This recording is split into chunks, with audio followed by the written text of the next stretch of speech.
Live from Mama-san's Massage Palace in beautiful downtown Tokyo.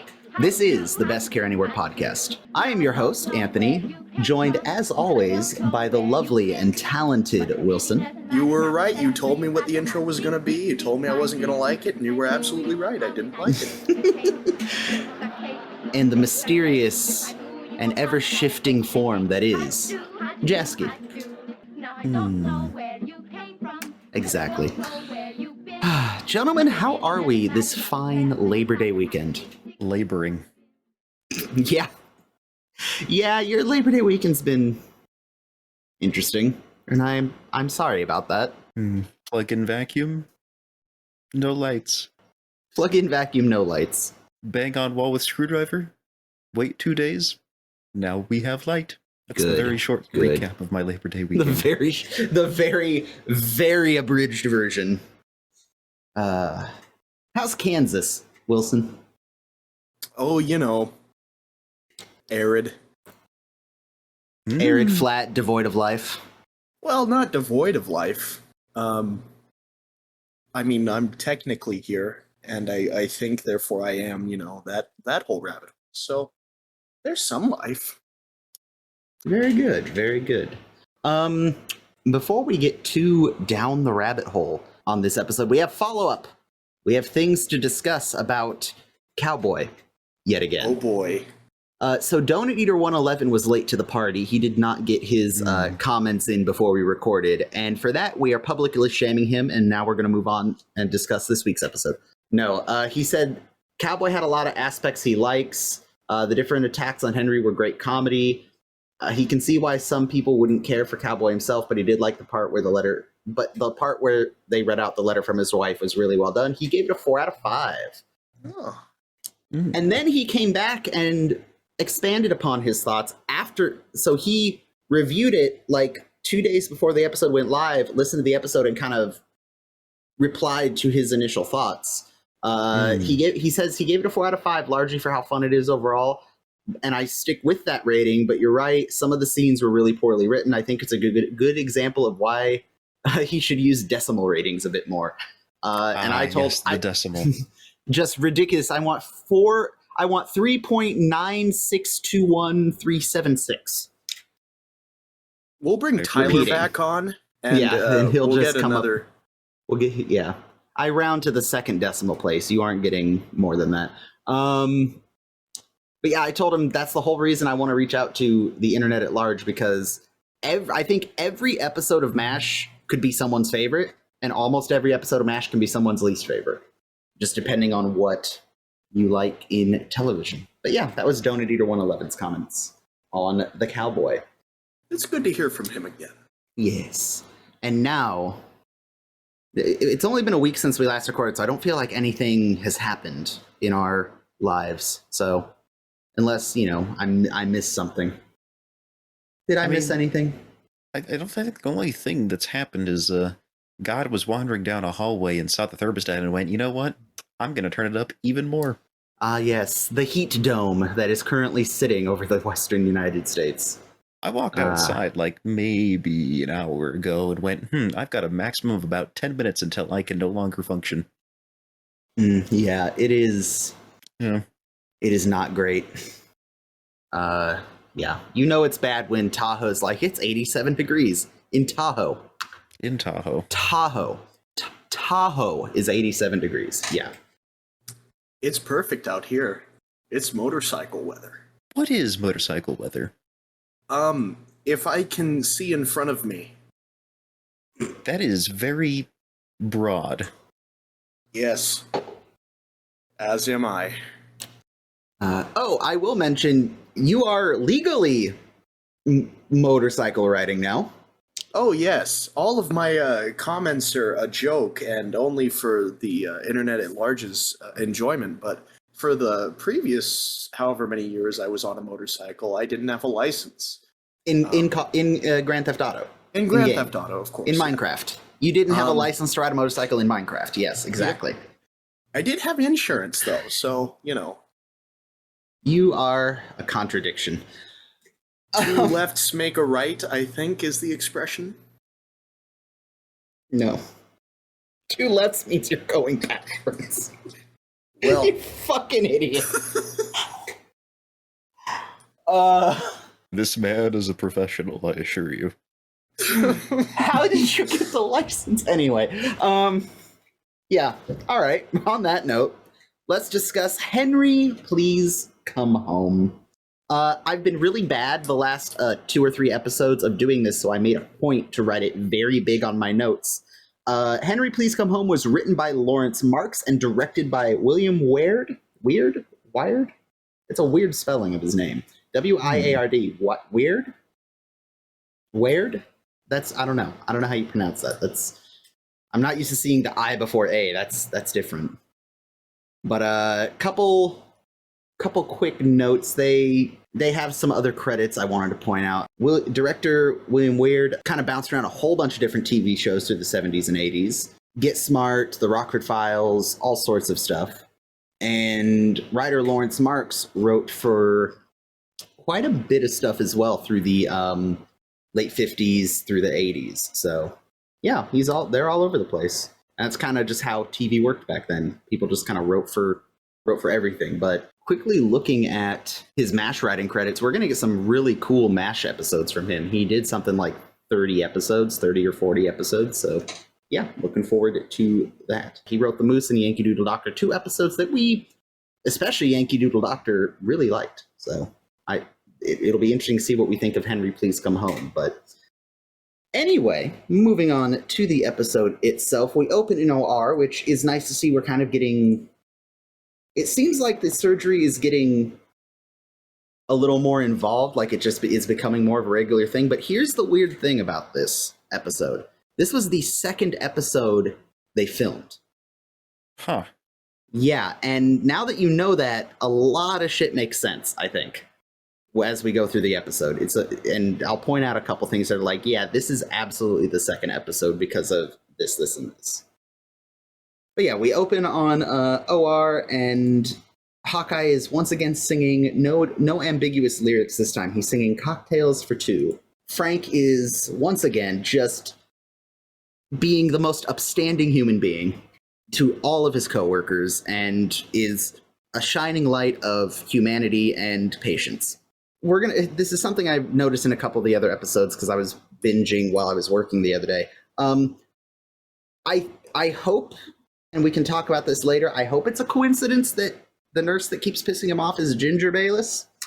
But we'll talk about that at a later episode because I think there's a better time to discuss it. But yeah, Ginger Bayless seems to just be on the short end of the stick when it comes to Frank's tantrums in OR. So basically, she is genuinely trying to be a good nurse and kind of reading the situation of, hey, this doctor is about to suture this wound. This wound is infected. For that, you use this specific suturing material, so I'm going to prep that for him. And Frank, being a piece of shit, is just like, nope, I'm going to completely disregard the fact that you're actually paying attention and doing your job as a nurse, correctly. But hey, so Frank is just insistent upon being the biggest piece of shit. And you know what? At least he has a goal. At least he has a motive. At least he has a thing he's doing. So they get out of surgery. Frank obviously is going to corner Hawkeye because Hawkeye, the one thing it seems Hawkeye and especially the other doctors, but especially Hawkeye can't stand is when Frank is rude to the nurses or rude to any of the staff that are actually doing their jobs proficiently because he's such a, dunce. So I love that Hawkeye and the other doctors stand up for the nurses. But Frank is indignant and demands that, Ginger Bayless be brought up on insubordination charges, which is just ridiculous. But Henry gives this very ominous warning that, he won't always be around to save them when Frank throws the book at them, which is, What was it you said last episode, Ethan? Sometimes foreshadowing can be quite obvious. Yeah, exactly. But this time I'm an optimist at heart. I'm sure that is a throwaway line that will have absolutely no bearing on us going forward. I think in Henry's this episode or the future, a wacky, likable guy. They were complimenting him as they were walking out. He must be a good doctor. What could go wrong? So a message comes in from General Hammond, and this is the first thing where you're like, ah, yes, General Hammond is a general that exists. Because G. Wood comes back to perform as General Hammond, and you're like, oh yeah, we haven't seen him since, oh yeah, the pilot. Huh. I wonder when this episode was filmed. But according to General Hammond, the 407th has now achieved a 90% efficiency rating, which is the best of all the medical units in Korea. Which is the first kind of note that we have of the 407th being like above and beyond despite all of their shenanigans. Which is kind of nice. Mm-hmm. Now, Anthony, is something of a history buff and a military buff. Do you have any idea what an efficiency rating actually means in a unit? They mention this in later episodes. They're specifically talking about number of casualties in versus number of healthy patients leaving. So 9 out of every 10 soldiers that enters the unit will survive, is essentially what they're saying. Which, yeah, that I don't know if that's exactly what the reference is in this particular episode, but in future episodes when they say, you know, this unit has a 92% efficiency rating, and another character will comment, that means, you know, 9 out of every 10 soldiers that comes here, you know, will leave just fine. So. Or as fine as you can be when you've been shot, you know, hit in the face with a hand grenade, you know, all the various lovely things that happen in a war zone. But General Hammond comes to award Blake for, you know, leading the unit through this efficiency. And the one thing that stands out to me when General Hammond is kind of announcing this award to the assemblage of 477 members is Henry is about to blow a blood vessel with how rigidly at attention he is standing. My man is stiff and looks terrified. He is a nervous 2x4 in human form. Pretty much. So he receives his award, which looks to be a piece of paper. It's just a, what is... Special Citation of Merit 4th class. So it's like, it's not even like a medal, it's like a piece of paper that says good job. It's basically the Army's participation trophy. Yeah, I mean, yeah, kind of. I mean, I don't even know if the Special Citation of Merit 4th class is a real thing. Or if it's just something, point. It might be, you know, there's all sorts of like, it makes me think of like the superlatives in like a high school yearbook. It's like, you know, most charming smile, most likely to rule the world. You know, it's like Special Citation of Merit, 4th class. Good job, bud. What was your tagline in your high school yearbook? Mine was most likely to die in an automobile wreck. There were 400 and something people in my graduating class. There's no way I made it onto the superlatives page. I will say, yearbook here somewhere. Jesus Christ. I have all 4 years of my yearbook, actually. Because I was that kid. No, I can tell you my senior year quote was a quote from the show MASH. Oh, really? Yeah, it's actually a quote from the... you've heard me say this quote before. Because it's the one I'd always say at the end of each camp season. It's Colonel Potter's line, one of his last lines in the last episode. Boys, I don't know if I can call what we've been through fun, but I'm sure glad we went through it together. An amazing line. Cry. Oh, bitch, if that's going to make you cry, you are not emotionally ready for the final episode of this TV show. Well, we got 10 years to prepare you for that. We're fine. Yeah. The fact that this podcast might exist that long terrifies me. So Henry admits in front of the general that Radar is in fact running the unit. I mean, we all knew this. Deus Ex Radar is a thing that we have discussed on this podcast before. But I love that he just starts going on this diatribe of what is he even talking about? He's like, I remember the family doctor who drove a touring car and it had curtains in the windows. And it's like, Henry, where is this going? What do you think you are talking about right now? Well, I can tell you where it's going. Where's it going? Well, Henry's needed elsewhere. He's being assigned to Tokyo for administrative and training duties. Which good for Henry. Good for Henry. Get the heck out of there when you can, I say.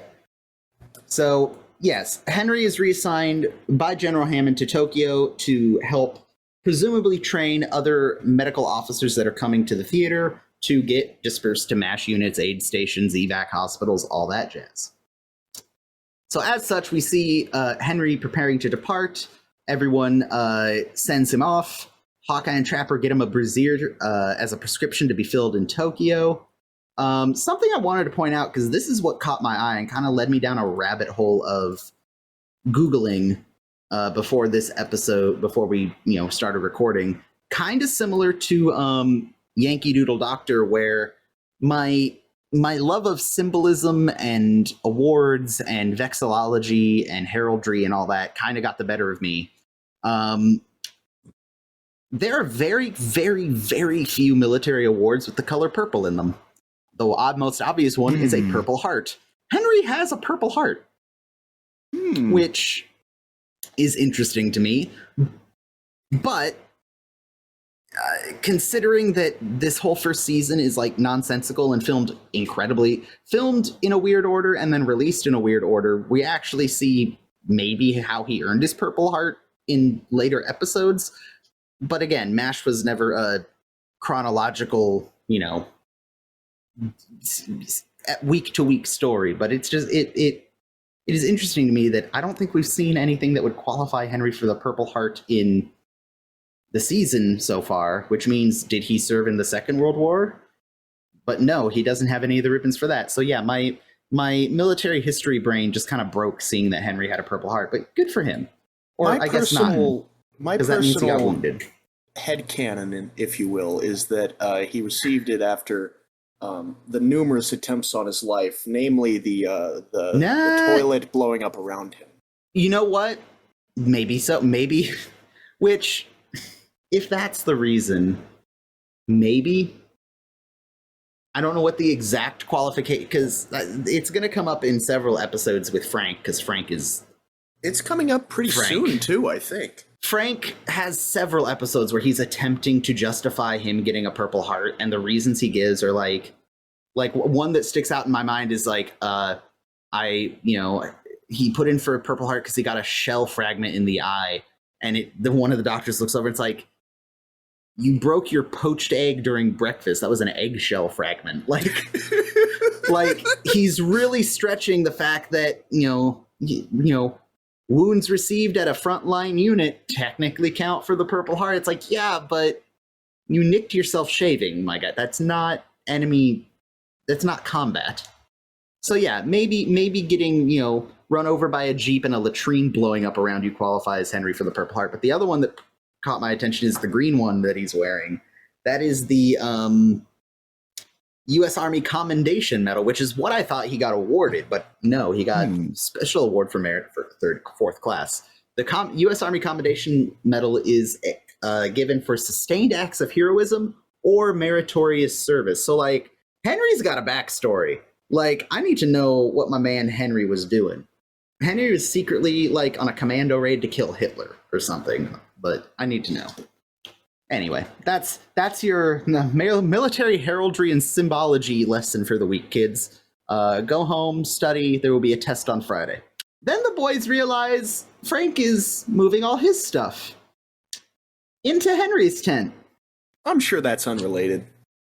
And Henry reminds him, like, well, Frank's second in command, so he's in charge now. And you can see the guys are like, wait, hold up. Nope, come back. You're not allowed to leave now. And, Henry's like, yeah, so long, bye. Except he almost has a very nice little scene with Radar. Radar's like, it's nice, it was a pleasure to serve under you. And Henry is just flustered and he's like, aw, shucks, and bye. And he just leaves. So, touching moment almost. Maybe? You crazy monkey. Henry drives off, and the boys start walking away, and Frank steps out of his tent, and gets their attention by, you know, kind of clearing his throat, and he tries to like give him the like, I'm a superior officer, salute me, kind of like, you know, come on. He's like, And I love that Trap and Hawkeye are just looking at him confused, and then they both simultaneously like, oh yes, and they go with like the weird chest salute. With they did look a little chicken wing. yeah, a little chicken wing. Imitating what Frank was doing back at him. The face that Trapper makes is probably my favorite piece of this show. The one where he turns away and he's like disgusted. Yeah, or exactly. The one where he's confused. While he's doing his, you know, faux salute, he's kind of baring his teeth, just pure disgust and malice. And I live for it. Nice. So we see Frank and Radar interact, and Radar is so good at his job that same as we've seen with Henry, he knows what Frank is going to do. He knows kind of the direction Frank wants to go.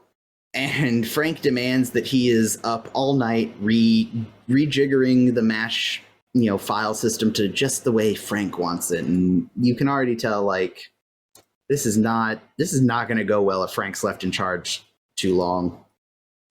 And even the schedule he posts, Radar comments, they're not going to like this. And I love Frank's like, I didn't come here to be liked.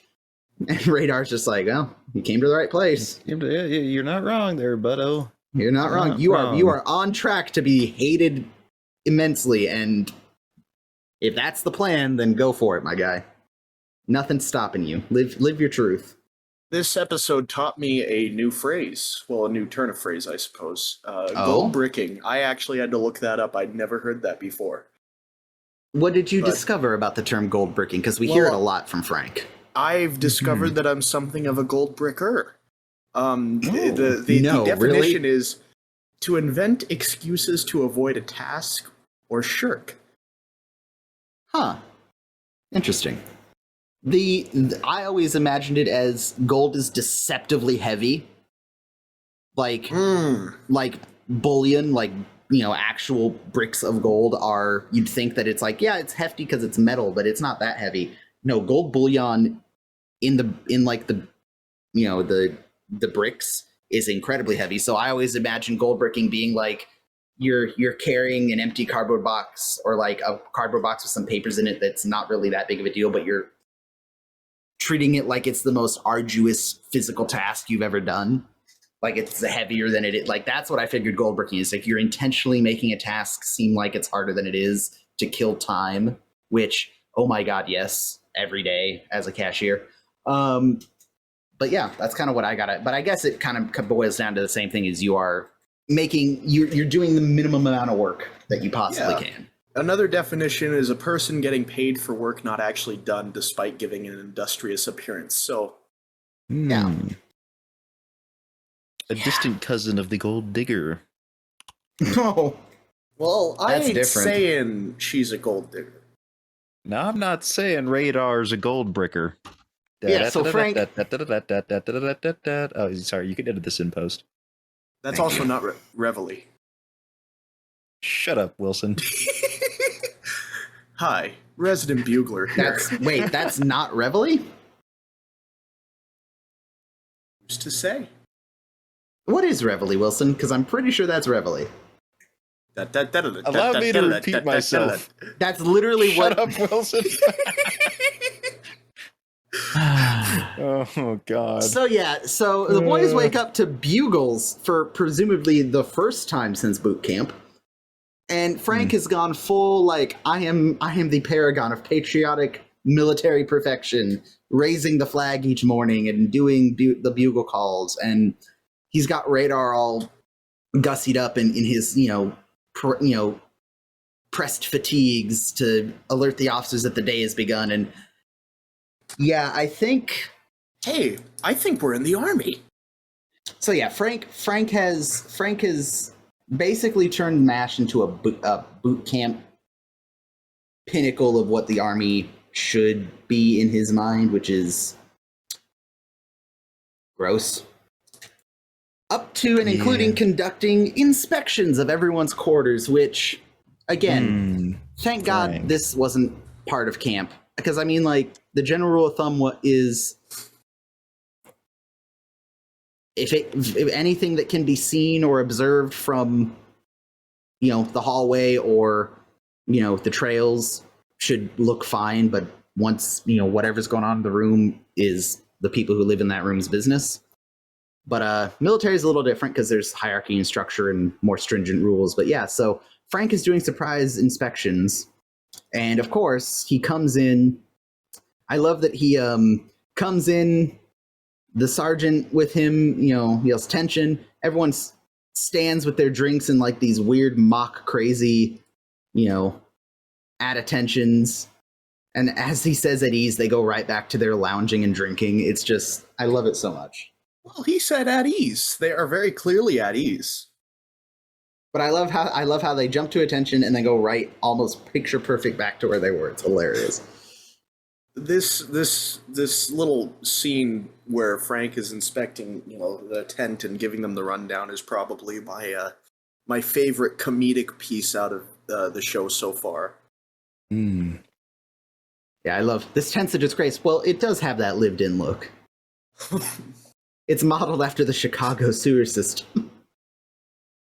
Look at all of you, unshaved, out of a uniform. But with a song in our hearts. In our hearts. It's great. It is probably one of the best scenes in this episode. Beds unmade, personal effects disorder, furnishings in non-regulation condition. Hear, hear. And then, for the second time this season, Frank sets his gun sights on the gin still. Which is very clearly a different gin still. He broke the first one. Yeah, I know, but you can tell it's not the copper they had. They're making do. It is gin still 2.0. But naturally, this was a bridge too far, and the guys, they stand up and they defend the right to make bootleg whiskey, well, gin. And Trapper, in his full bravissimo, brandishes a fly swatter at 2 MPs. To which, man, MASH was so far ahead of its time. Let's talk about use of force continuum. I don't know that brandishing a fly swatter. Prepare to die. Let me draw this 45 auto. Now listen to me. When John Moses Browning came down from the peaks of Mount Everest on Valentine's Day with a message from God on how to create the perfect handgun, he gave it to us as a gift to be used at will. And I say that a fly swatter justifies the brandishing of God's chosen 8-round 45 caliber handgun. Hi, this is the Best Care Anywhere Legal Department. We would like to state that we are for appropriate use of firearms in full, safe environments with no intention of harming others out of your own personal self-interests. That being said, the views of Ethan Wilson do not reflect the views of this podcast. Thank you for listening. Anyway, He's got the drop on his text. There's nothing we can do. So yes, despite all that, very effective. It very works. effective. Methods cannot be argued. It worked. Yep. So the still is commandeered, and that is, of course, as we've seen in previous episodes, the final straw. Now they must get rid of Frank Burns. Their solutions initially are, as Hawkeye says, considered and intelligent. And I love the line that takes us out of the scene. What should we do? Shoot him? Stab him? Poison him? No. This takes considered, intelligent thought. Then we'll shoot him, stab him, and poison him. Yeah. Which, that is said immediately after Frank walks out with 2 military police. Oh yeah, absolutely said, well, they're still in earshot. 100%. That are very clearly willing to carry out his draconian will. So that takes gumption. It does. So the next scene we get, supposedly after a commercial break, first of all, we get like the squad of dudes, which is another kind of after effect of this being the second episode filmed. Actually, Spear Chucker is visible. Hang on. Yeah, first of all, this camera angle is so weird for this whole shot. They're in the mess tent watching them walk all the way across the camp, which is I can't tell if it's like a neat camera shot or an irritating camera shot or a little bit of both. Because it's like, it's cool that you're watching them from where they're going to end up, but also like you're filming through like 3 layers of mesh netting with a camera whose resolution's probably like 360 zoomed in like to a point 75 yards away. It's like, I like it, but also it seems like this could have been maybe done differently, but I don't know. I'm not a cinematographer, so what the hell do I know? So these guys are trying to figure out how to oust Frank. Anyway, I was going to say these guys all being in this group is very much a remnant of, one, the show being this episode being the second episode filmed after the pilot, and very much a remnant of the movie. This is the movie squad. Hawkeye, Trapper, Spear Chucker, Ugly John, and this Radar, and then this other young private that's with them that I don't think his name's ever mentioned, but he is a character from the book and movie, Private Boone. I think if you pay attention to some of the early episodes, you notice him. Like he's the orderly in the white lab coat that's kind of laughing and smiling before they drug Frank in the pilot. Like he's around and he's part of the group, but he's almost never mentioned.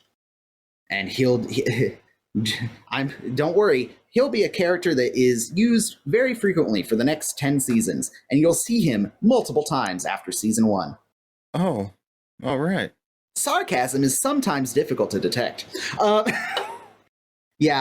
think, I hate to tell you, of that squad of dudes walking across the compound, only 3 of them matter by the beginning of season 2.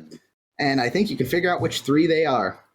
So, yeah, this is again, and we'll talk about when we get to the end of season 1. This season was very much a learning experience for them, and I think one of the things they learned and needed to learn was you do not need every character under the sun. And when you do introduce a new character or an additional character, they need to have enough that you can flesh out and actually give them both things to do and interesting storylines that can be followed. And I just don't think they were going to be able to do that with all 6 of these people, plus all the other cast members. So anyway, yeah. So they start discussing what to do with Frank. And I love Private Boone, in probably one of the only lines he ever gets in the series, says, "We could push him into a chopper blade," which, Jesus Christ, kind of like Jared said last episode, I don't like this person. Could we file a formal complaint discussing why his leadership methods are unnecessary and ineffective? No? Okay, homicide. Nope. All right, straight to murder it is. The number of times that our solutions have gone straight to murder is starting to get too high. But they took the gin still. What is so difficult to understand? Ethan, your Kansas is showing. You push them into a rotor? Like, if one's handy? Huh. Okay, but what about, plausible deniability? Where's your alibi? This is why Kansas doesn't have a mafia. There's no denying the bloodlust of a helicopter rotor. Oh, okay, God. That's true. Well, hang on, because Trapper says we haven't had a good decapitation in a while, which implies it's happened, and it's been good. Yeah, they definitely crouch under the rotor blades to get to the wounded when the helicopter lands. Like, I guarantee you. I don't even want to Google it because I know it probably happened. I don't want to know. But anyway, so they discuss what they're going to do about Frank. They can't kill him because, the law. Yes. Ugly John. I love Ugly John. He's like, okay, we tell him he's got a hot appendix, which is going to become like a weirdly... The appendix is going to get mentioned so goddamn much in this show over the seasons. Like, it's the most convenient organ to get someone on an operating table for a story beat that is not life-threatening, usually. I mean, a burst appendix can kill you. Yeah. That's all it's good for. But yeah, it is Plot a device. weird plot beat in a lot of episodes, just because it's one of the few medical things you can come up with as a story writer that requires surgery that is not like an immediate life or death situation. Again, most of the time, a hot appendix can very easily become a life or death situation. But he says, we tell him he has a hot appendix and get him on the table. I put him under with the gas, and that's it. And Hawkeye's like, that's not very creative. And Ugly John's like, well, I'm not a creative guy. All right, what's the exact line? It's I love the way simple elegance to it. Oh yeah, he says, and that's it. Hang on, he says that's it. He says, you're not a very creative person. He's like, I never claimed to be. Okay, all right, fair enough. Ugly John living in his truth. So they come to the conclusion they got to oust Frank, but Radar asks a very pertinent question. Then what? What happens after he's gone?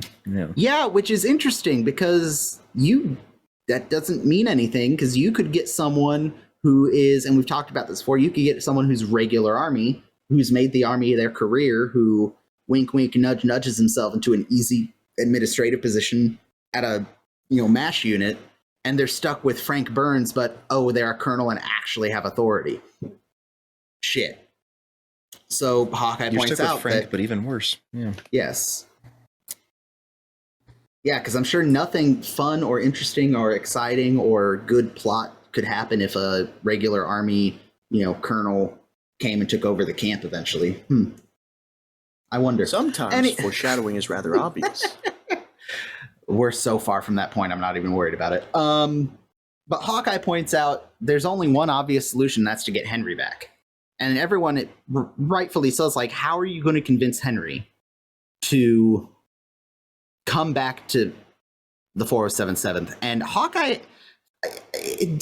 especially in season 1, Hawkeye seems to have and he actually says it in a later episode.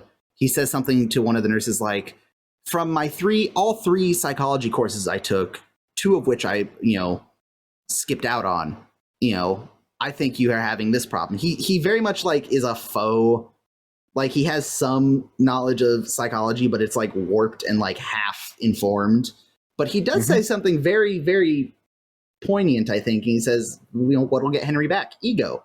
The desire in all of us to be loved and wanted and feel wanted. And I'm like, damn, Hawkeye, that is some psychological manipulation, and I am here for it. You do you, my guy. But yeah, their whole plan is to do everything they can to pull at Henry's,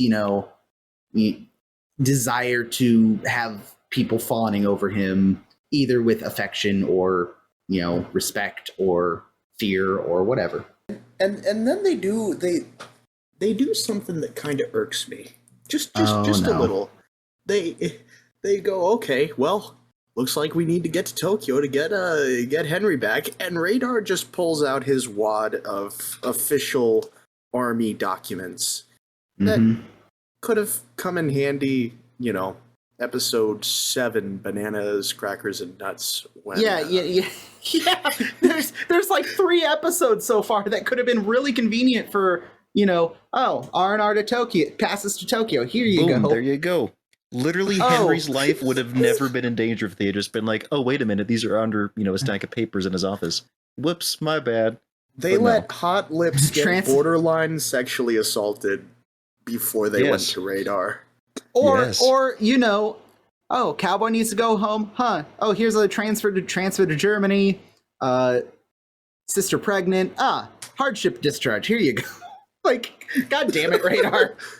But again, this is showing that this is a very early filmed episode, because Radar isn't the naive, prepubescent, virginal child that he will later become. He is the wheeler dealer, backhand alley, under the table forging papers Radar, which he still is in the other version, but not quite to this degree.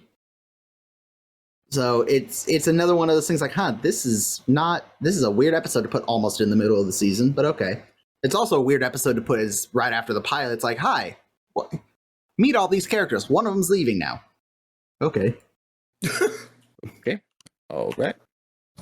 So they got 2 passes to Tokyo, and we see that Henry is living in abject luxury compared to the 4077. He has like a bathhouse, masseuses, Many masseuse. a soap artist, as he claims. Cho-Cho is one of the great soap artists of her time. Oh, well. Hawkeye, yeah, soap artist, you know. All right. Hawkeye and Trapper are swimming around in the tub with him and are trying to convince him to come back to the 477. And they kind of slowly ramp up their reasonings that he should come back, starting with, you know, Frank's a piece of shit. And Henry's like, whatever. Like, yes, we know. What else? Yeah, he's running the unit into the ground. The efficiency rating is the 90% efficiency rating now down to like Hawkeye says some ridiculous number, 32, which is fucking terrifying. It's been like 6 hours. I mean, again, this is where time is fluid in the MASH universe. It's probably been a couple weeks realistically, but because. Yeah. I'm sure Henry took a helicopter to Seoul, took a plane to Tokyo, and immediately has like his own private abode with bathhouse and like mama-san lady servants like immediately upon getting there, which is hilarious to think about. But no, it's probably been a couple weeks. Yeah. He says that his time is very leisurely. He gives lectures on army medicine and MASH units, and then when he's not doing that, he just does whatever he wants, which is fucking Yes, I need this in my life. I want to get up. I want to get up in front of a crowd, talk about a topic I am very intimately familiar with for like 3 hours a day, and then the rest of my time I just do whatever the fuck I want and get paid well for it. That would be the dream. I just described live streaming on Twitch. Anyway, well, I was gonna say tenured professor, but you know. At least with a tenured professor, you have the potential to ruin so many more lives. No, you still got to work though. You got to do like research and shit to show that you know you're actually useful to the college. You're actually professing. Yeah. Then we get to the backwalking massage, and now they're trying to convince Henry to come back because of his girlfriend Leslie, the nurse, and he's like, she'll find someone else. She'll get over it. To the point where he's like, I'll even write her a Dear Jane later, but I'm not giving up the cushy, tushy job. Which, to be fair, yeah, I wouldn't either. As Henry says, he slept with a loaded gun under his pillow. Like, there's mortar strikes. We're going to see later in the season that an unexploded bomb can just drop in the middle of the compound. Like, I'd rather be in Tokyo. I cannot fault Henry for this. Mm-hmm. And then we get probably the second best scene in the episode. We open on, if I knew you were coming, I'd have baked a cake. Baked a cake. Baked a cake. Which, I can't tell if this is a good version of this song or not. No idea.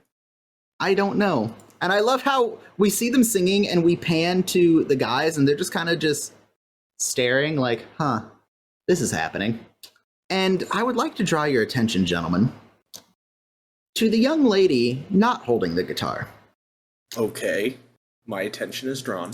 Roger Wilco, Captain Slobson. Oh, no. Virginia Ann Lee is back, baby! And not only is she the world's first, what was it, CNA? Yeah, CNA. CNA. She is a pop singing sensation in Japan, apparently. Yes, this is, for anyone not understanding what's happening here, that is Virginia Ann Lee, who played Sun Lee in The Moose. This is one of the other little side parts that she had throughout the season. So yes, Sun Lee. I can't believe I didn't recognize her from her smile. She is not Sun Lee in this episode. She's clearly just random Japanese singing lady number 2. But yeah, Virginia Ann Lee, to quote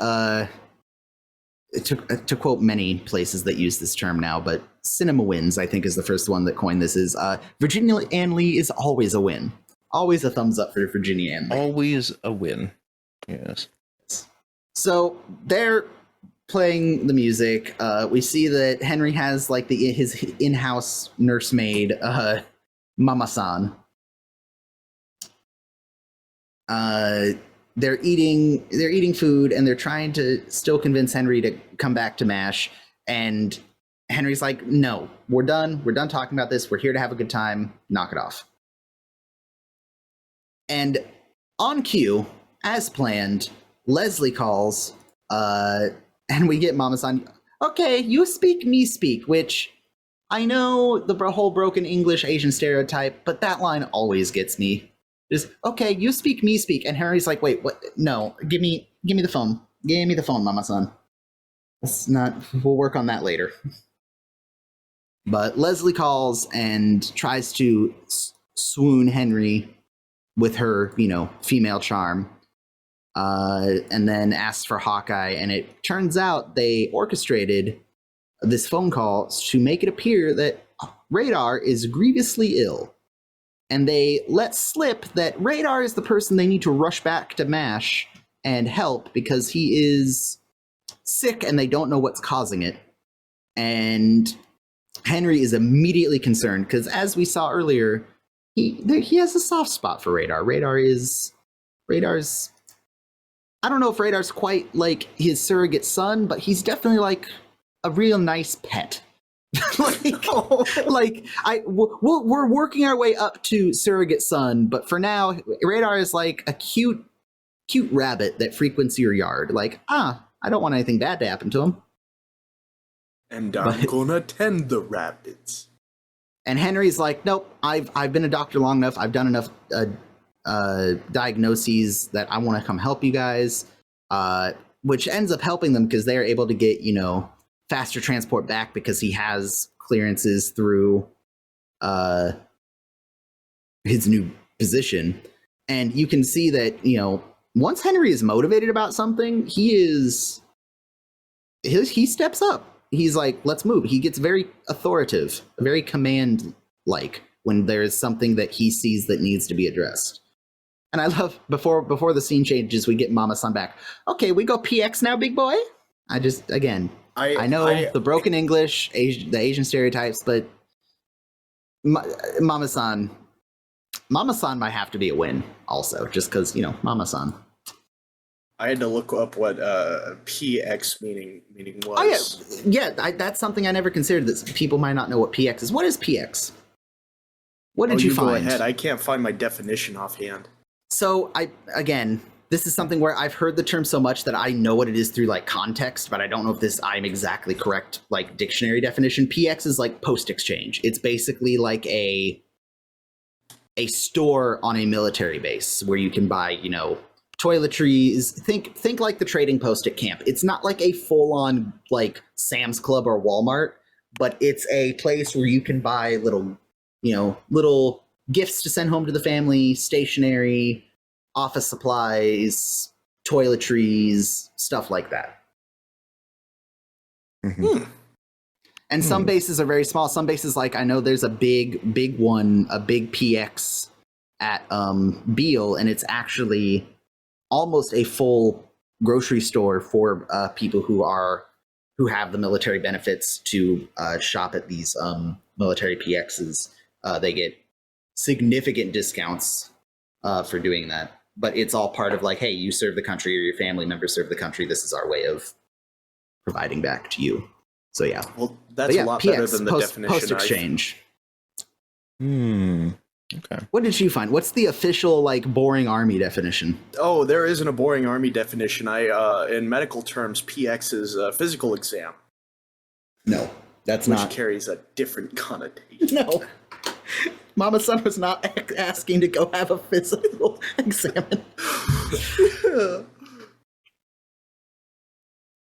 I mean, it is a medical show, so I can't fault you for coming to that definition. But yeah, a PX in military terms is a general store, not. No. Anyway, so we come back to MASH. Radar is in bed reading Captain Savage comic book, which I know just a little bit that I don't think Captain Savage was a thing in the 50s. This is definitely a prop department snafu, but who cares? No one's paying attention to that. It's so fun. Radar is feigning some sort of illness. Pierce and McIntyre come back with Henry. Henry is immediately on it, like, where does it hurt? What's wrong? And Radar, not knowing anything medical, just everything kind of hurts. And everything hurts. Everything. And Hawkeye even's like, oh, whatever it is, it's spreading, because he's like, God damn it, Radar, you are overdoing this. And there's a line that McLean Stevenson delivers as Henry that's like, blink and you miss it kind of line, but it kind of makes me go, aw. It's your Colonel, son. It's not Colonel Blake. It's your Colonel, son. It's like, aw, aw. Yeah.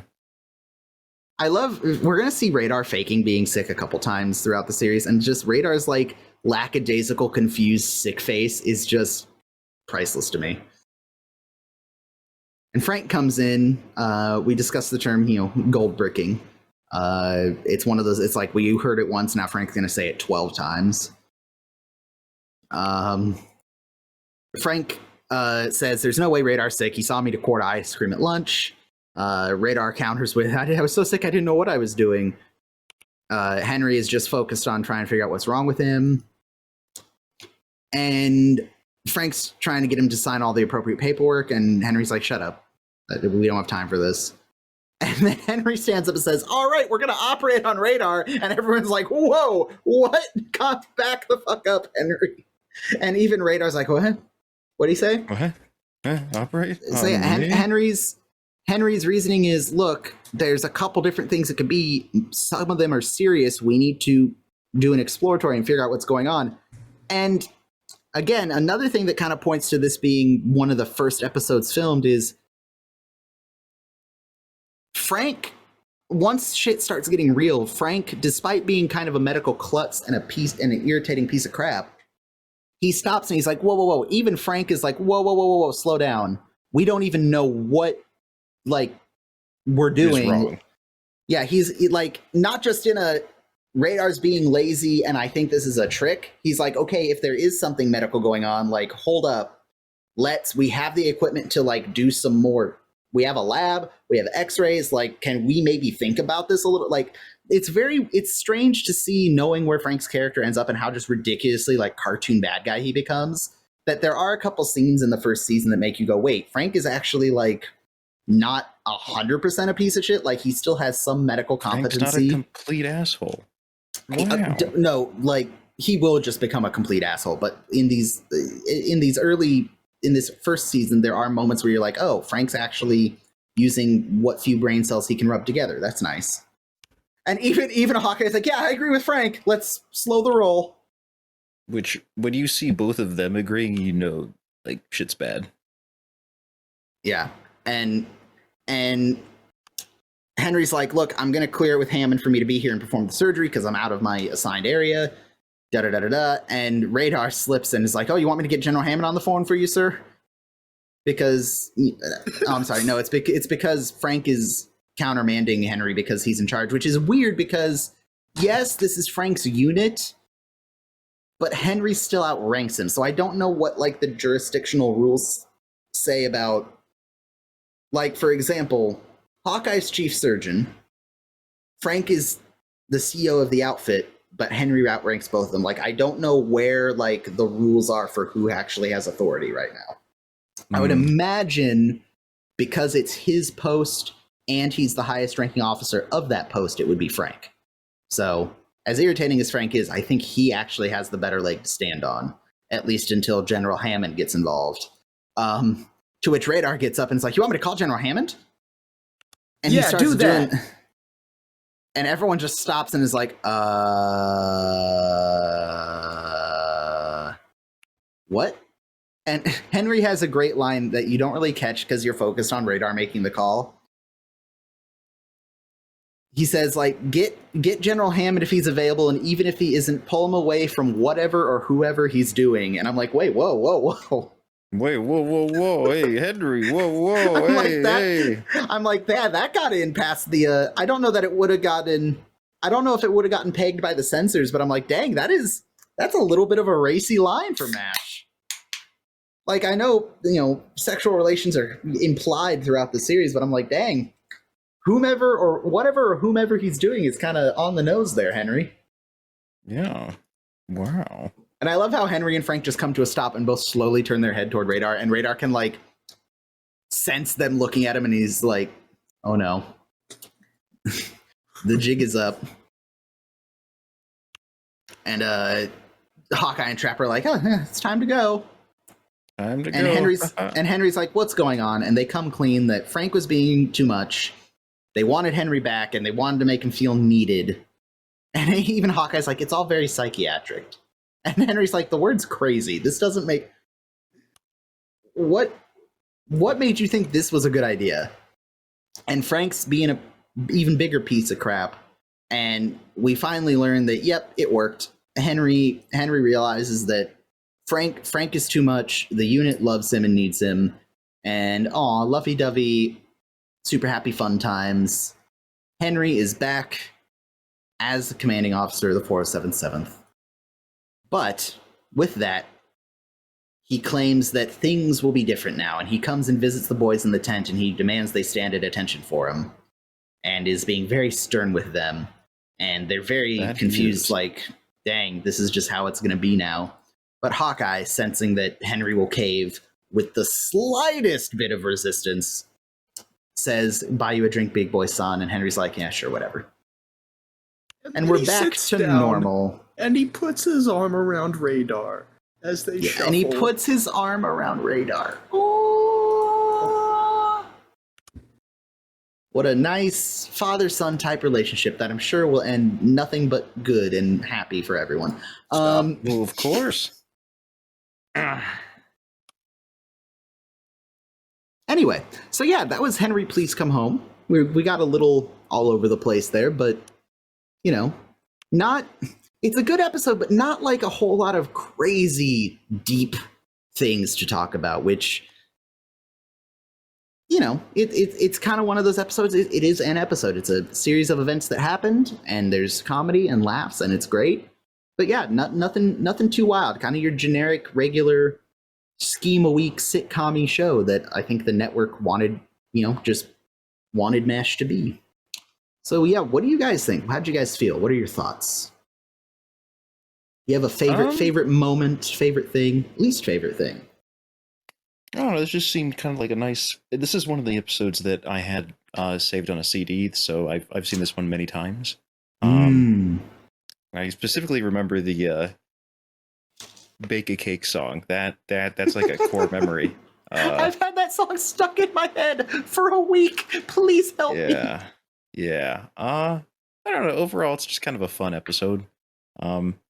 It feels pretty lighthearted. It still feels like very early stuff. Frank is still very much just one-dimensional Frank. I don't know. I didn't really expect great things, and I didn't get great things, but that's okay. Solid 3.5. Solid 3.5. Solid 3.5. Okay. We did Just see a nice, Margaret. nice I'm realizing. Did we see We did not Margaret? see Hot Lips. I don't think so. I think she was maybe in OR, but she definitely didn't say anything on screen, did she? Which is weird to me. She thinks she would have been right beside Frank. Yeah, I don't think she did. With him being in command, but yeah, interesting. Wilson, what about you? What'd you like about this episode, or not like? What stood out to you? Honestly, I really just thoroughly enjoyed this episode. It doesn't get too deep, but it's just got a lot of good jokes. I thought the pacing was really well done too. We've had some trouble recently with it kind of going all over the place, but it was a nice, good build up and then a nice resolution. I have no doubt in my mind I will find a way to fit he's got the drop on his tech. There's nothing we can do into every conversation I have. That's the most you thing I've heard Hawkeye say so far. Yeah, I know. Just it's a good episode. It's not trying to be anything it's not. 3.9. 3.9. Okay. Yeah. Yeah. Very cool. Very cool. Yeah, I'm kind of along the same lines of. Again, this is going to be a rating where my knowledge of the show as a whole comes in a little bit biased toward my score. Because I know where the peaks and valleys are, but I'm going to give this a solid 3. This is a good, like you guys said, it's a good episode. The pacing is good, especially considering that it was the second one filmed. one of the things that stands out to me is, like I said, all the extra cast that eventually is going to get cut. It. This is an episode that definitely points out to me that if they tried to keep the gang to six people, but then and Frank and Margaret as antagonists, and Henry and side characters like Klinger and Father Mulcahy and stuff, it's too many. I could see where if they tried to do some of the episodes we see in the upcoming seasons with that many, protagonists, it would have been a bit much. But yeah, I'm going to give it a solid 3 out of 5. And with that, we will turn to the audience scores. And if you would like to comment on this episode or any of the other ones we've done or will do in the future, hit us up on Twitter at bestcare4077, Instagram at bestcare4077, the Best Care Anywhere podcast on Facebook, and bestcareanywherepod at gmail.com if you really feel like writing me a doctoral thesis. And don't be afraid to email. I have been trying to keep an eye on the email, and I don't think I've missed anything so far. It's a lot of, all the automated emails we've been getting from like Twitter and, the podcast hosting website. So I'm trying to make sure I don't miss anything from anyone that might be writing something a little longer. And I'll also mention, you don't have to just give us your rating and your thoughts on the episode. If you want to point out something that you wanted us to talk about that maybe we missed, or you want to point out something that you noticed, or ask us a question, and it doesn't even have to be about MASH. Ask us about why California is on fire. I don't care. Communicate. Communication is key in any relationship, and I want this to work between us, babe. So, on that note, Chief Smash Forever, one of our longtime commenters. Good episode with focus on Henry. Love the scenes of Hawkeye and the gang trying to figure out a way to get him back, because they know they can basically steamroll Henry when he's in charge, and they don't want Frank. Very funny moments and good Tokyo sets to mix it up. 4 out of 5. This lightsaber kills fascist says another early season finding their way. Gives the spotlight to Henry. That's it. That is another thing I liked about this episode. It gave Henry kind of the spotlight a little bit. It gave McLean Stevenson a chance to act a little bit more, which is good. The show is still trying to find its tone, definitely, since it's the second one filmed. Still heavily indebted to the film with its attitude. 3 out of 5 because of the chemistry between the 3 main leads. Yep, 100% out. Love that. The songs the girls sing is hilarious, says Tom Espinoza. This lightsaber kills fascist came back again and commented, and my God, how many times is Henry going to leave? Yeah, Henry's left. Like, Henry dipped out during Chief Surgeon Who for a minute. No, wait, no, not Chief Surgeon Who. He dipped out during Bananas, Crackers, and Nuts. He dipped out in this episode. He was dipping out in Cowboy. Like, is Henry in camp even at all most of the time? Does he need to be? Thomas Glovier says 10 out of 10 because Frank gets command. I felt so bad for Hawkeye, Trapper, and Jones, but they get Henry back. It's brilliant. It's like, I can't tell if this is sarcasm. Frank being in command is not a good thing, Thomas. Thomas, do we need to have it come to Jesus? Come to Jesus. Donator 111 says 3.5. Apparently this was the second episode produced. Yes. And it's easy to tell. The story feels more like an average sitcom plot. They hadn't grown into themselves yet. Though the character dynamics and writing are strong enough to make it work. Exactly. That's why I think our ratings are in the middle, is because it's a good episode, especially since it was the second one filmed, but it definitely, the writers definitely have room to kind of stretch the show's legs still. So yeah. For sure. Something, and one of the people, Rick on the drums, mentioned the salute. I forgot to mention this because we were so enthralled with the steel, with the abduction of the still. I love that when the MPs and Frank leave, Frank gets a little bit of like a comeback moment where he turns to them and does, as they did to him, kind of the sarcastic salute. He kind of does his own over dramatized and kind of does the slap salute to his chest, like, yeah, I can fuck with you guys too, kind of moment, which, like, good for Frank for kind of throwing a little jab of his own. Like, as much as he's a piece of shit, like, at some point Yeah. You can't let Hawkeye and Trapper keep doing this to you and not retaliate in some way. So good for him. I feel like Frank is definitely that kid that just never fit in and got picked on. So it's like, yeah, get a jab in there, son. So, yeah. So yeah, that was that's it. That's all we got. I don't have anything else to say about this episode. I believe, what's today's date? Today's the 4th, which means we record again the weekend of the 50th anniversary. We record on the 18th. Very exciting. So yeah, the next episode we're going to be talking about is, Ethan, do you want to tell us what the next episode is? Because you've been hinting that you have many thoughts and opinions about this episode. Coming up next on the Best Carrot Cast, it is Season 1, Episode 10, I Hate a Mystery, and the opinions are strong, so be sure I get the tune feeling in. that you might hate a mystery. I might, but we won't be able to know for certain until the next episode. All right. I will also throw this out now, and I'll remind you guys as it comes closer. I have mentioned before that by we, I mean I, have a second podcast that I work on. It's my dad and his buddies' podcast, Beyond the Humidor, a cigar podcast for the rest of us. They go to events and review cigars and just kind of generally have kind of a BS session with each other.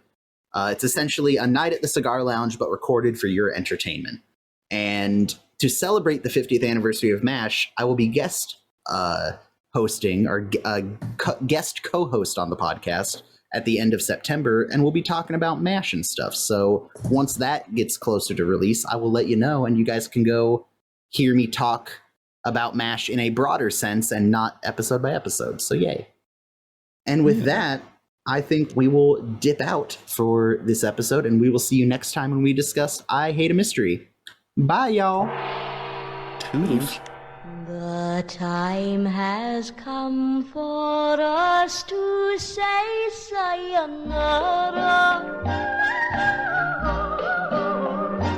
My heart